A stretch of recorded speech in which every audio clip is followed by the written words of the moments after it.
말씀과 찬양이 있는 곳 아름다운 동행입니다. 용기 내어 걸어가요 우리 함께.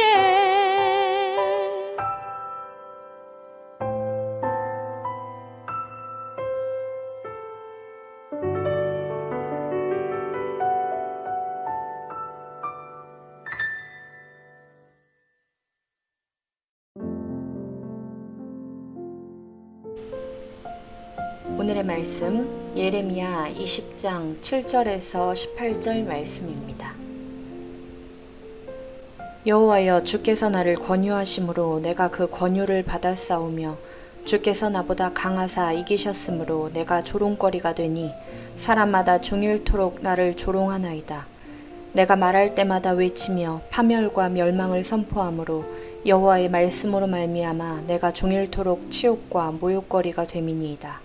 내가 다시는 여호와를 선포하지 아니하며 그의 이름으로 말하지 아니하리라 하면 나의 마음이 불붙는 것 같아서 골수에 사무치니 답답하여 견딜 수 없나이다. 나는 무리의 비방과 사방이 두려워함을 들었나이다. 그들이 이르기를 고소하라, 우리도 고소하리라 하오며 내 친한 벗도 다 내가 실족하기를 기다리며 그가 혹시 유혹을 받게 되면 우리가 그를 이기어 우리 원수를 갚자 하나이다. 그러하오나 여호와는 두려운 용사 같으시며 나와 함께 하심으로 나를 박해하는 자들이 넘어지고 이기지 못할 것이오며 그들은 지혜롭게 행하지 못함으로 큰 치욕을 당하오리니 그 치욕은 길이 잊지 못할 것이니이다. 의인을 시험하사 그 패보와 심장을 보시는 만군의 여호와여, 나의 사정을 주께 아뢰었사온즉 주께서 그들에게 보복하심을 나에게 보게 하옵소서. 여호와께 노래하라, 너희는 여호와를 찬양하라. 가난한 자의 생명을 행악자의 손에서 구원하셨음이니라. 내 생일이 저주를 받았다면, 나의 어머니가 나를 낳던 날이 복이 없었다면, 나의 아버지에게 소식을 전하여 이르기를 당신이 등남하였다 하여 아버지를 즐겁게 하던 자가 저주를 받았다면, 그 사람은 여호와께서 무너뜨리시고 후회하지 아니하신 성읍같이 되었다면, 그가 아침에는 부르짖는 소리, 낮에는 떠드는 소리를 듣게 하였다면 좋을 뻔하였나니, 이는 그가 나를 태에서 죽이지 아니하셨으며 나의 어머니를 내 무덤이 되지 않게 하셨으며 그의 배가 부른 채로 항상 잊지 않게 하신 까닭이로다. 어찌하여 내가 태에서 나와서 고생과 슬픔을 보며 나의 날을 부끄러움으로 보내는고 하니라. 아멘. 예레미야 20장 7절 이하는 예레미야의 마지막 고백록을 담고 있으며 7절에서 13절과 14절에서 18절로 나눌 수 있습니다. 예레미야서에는 몇 차례 예언자의 고백록이 나오는데 이 본문은 다른 본문과 구별됩니다. 예언자는 자신이 탄원하는 이유를 소명 사건과 연결시킵니다. 예레미야는 여호와의 명령을 전하면 외부의 고통으로 인해 그리고 전하지 않으면 내부의 고통으로 인해 탄식합니다. 그럼에도 불구하고 예언자의 고백은 찬양의 초대로 마무리합니다. 뒤이어 14절 이하는 예레미야의 자기 저주가 나옵니다. 이것과 평행한 것은 구약에서 욥기를 꼽을 수 있을 것입니다. 예언자는 자신이 태어난 날을 저주하며 탄식을 마무리합니다. 예레미야는 진퇴양난입니다. 소명에 충성하자니 태어난 날을 저주할 만큼 고통스럽고 소명을 거역하자니 말씀의 불이 타올라 견딜 수 없습니다. 선민 이스라엘의 파멸과 멸망만을 외쳐야 하는 까닭에 선지자로서의 권위와 자부심은 애초부터 포기했고 그 대신 끊이지 않는 비웃음과 조롱과 위협을 직면해야 했던 예레미야는 급기야 거짓 선지자 취급을 받으며 성전에 감금되는 지경에 이르자 더 이상 참지 못하고 솔직한 심정을 하나님께 토로합니다. 일반적인 선지자와는 너무도 다른 이 사명의 길로 예레미야를 부르기 위해 하나님이 속임수와 폭력을 사용하셨다고 대듭니다. 예레미야처럼 제대로 십자가의 길을 따르다 보면 때때로 하나님께 묻고 따질 수밖에 없는 상황에 직면할 것입니다. 순종으로 인한 고난이 없으니 아무 원망도 나올 게 없는 신앙은 아닙니까? 예레미야는 심판의 말씀을 있는 그대로 전하자니 외적인 박해로 괴롭고 포기하자니 말씀의 불이 자신의 전 존재를 태우는 듯하여 견딜 수 없습니다. 순종이 늘 쉽고 즐거운 것도 아니고 그 유익이 즉각적으로 드러나는 것도 아닙니다. 그래도 순종해야 합니다. 주님이 정하신 생명의 길이기 때문입니다. 바수울에게 마굴 미사빕 사방이 두려워함이란 이름을 주었으니 뭔가 극적인 역전이 이어질 것 같았는데 바수울에게 아무 심판도 일어나지 않습니다. 그러자 사람들은 도리어 예레미야를 마골 미사빕이라고 부르며 놀립니다. 친구들조차 이젠 예레미야를 고소하여 몰락시키려 합니다. 소신껏 사역했지만 열매는커녕 배척과 배반을 당하여 어려움을 겪고 있습니까? 이례적인 일이 아니라 그것이 선지자의 길이었습니다. 예레미야는 자신의 출생을 저주할 정도로 깊은 절망에 빠져 있습니다. 모태에서 예레미야를 선지자로 부르셨다던 하나님께 그렇다면 그냥 모태에서 죽었어야 했다라고 할 정도로 무력합니다. 하지만 동시에 그는 여호와가 누구신지를 묵상합니다. 자기 심장과 폐부를 다 아시는 하나님께 떳떳하다면 하나님이 자신을 구원하실 거라고 확신할 수 있습니다. 그래서 절망의 한가운데에서도 찬양할 수 있습니다.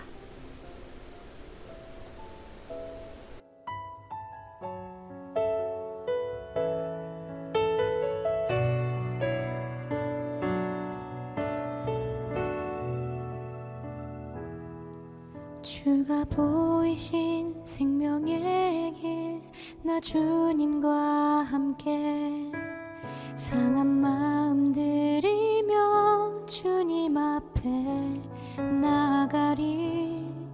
나의 의로움이 되신 주, 그 이름 예수, 나의 길이 되신 이름 예수.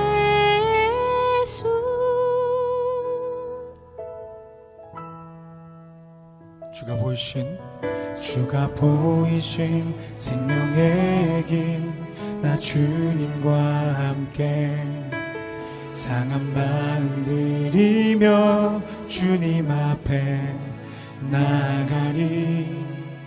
나의 의로움이 되신 주, 그 이름 예수, 나의 길이 되신 이름 예수. 나의 길 오직 그가 하시나니, 나를 단련하신 후에 내가 정금같이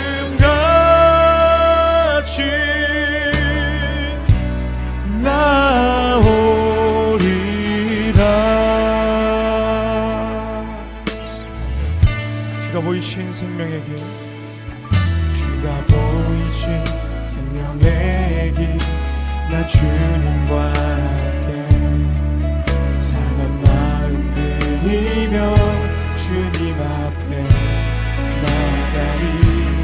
나의 의로움이 되신 주, 그 이름 예수, 나의 길이 되신 이름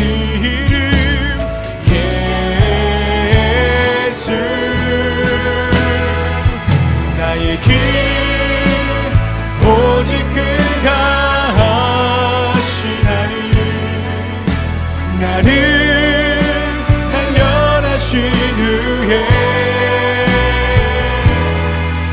내가 정금같이 나오리. 아멘.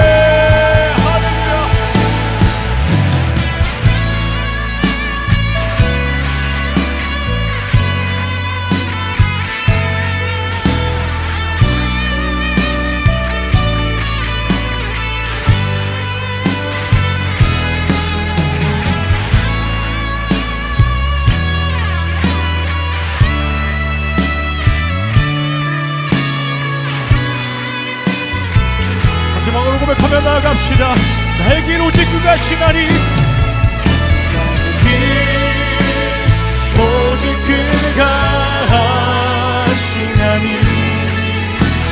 나를 단련하신 후에 내가 성금같이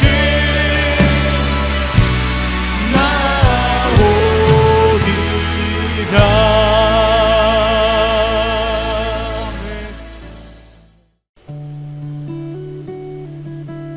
묵상 에세이.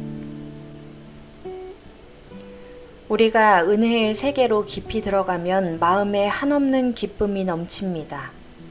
하나님이 우리에게 물질을 주셔서 기쁜 것입니까? 아닙니다. 물론 우리가 간구하면 하나님이 물질을 주기도 하시지만 그래도 물질 때문에 기쁜 것이 아닙니다. 하나님이 우리의 명예를 높여주셔서 기쁜 것입니까? 아닙니다. 물론 기도하면 하나님이 우리를 높이기도 하십니다. 그러나 우리는 높아진 우리의 이름 때문에 기뻐하는 것이 아닙니다. 모든 삶의 정황을 통해 우리가 만나는 하나님 때문에 기뻐하는 것입니다. 그래서 우리는 인생에서 제일 가는 목적이 하나님을 영화롭게 하고 그분을 영원토록 즐거워하는 것임을 의심하지 않습니다. 부모가 자녀에게서 받은 어떤 물질이나 보상 때문에 기뻐하는 것은 기쁨의 본질이 아닙니다.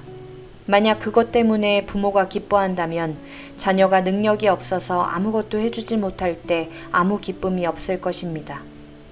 자녀가 공급해주는 무엇 때문이 아니라 자녀와의 관계 그 자체만으로 부모는 기쁘고 행복한 것입니다. 교통사고로 아들 둘을 모두 잃은 한 여인이 친구의 아이들을 보고 이런 이야기를 하더랍니다. 내 아이들이 살아있었다면 지금 너희 애들 나이가 되었겠지.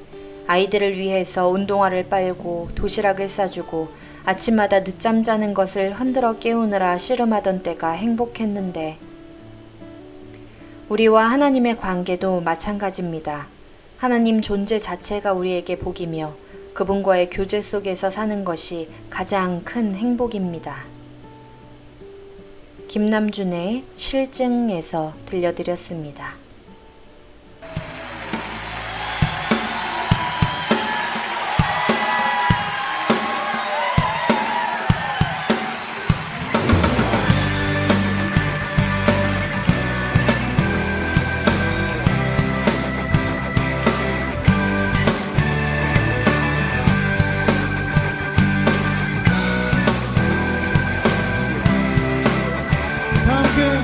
주님의 크신 사랑, 주님의 크신 사랑 찬양해.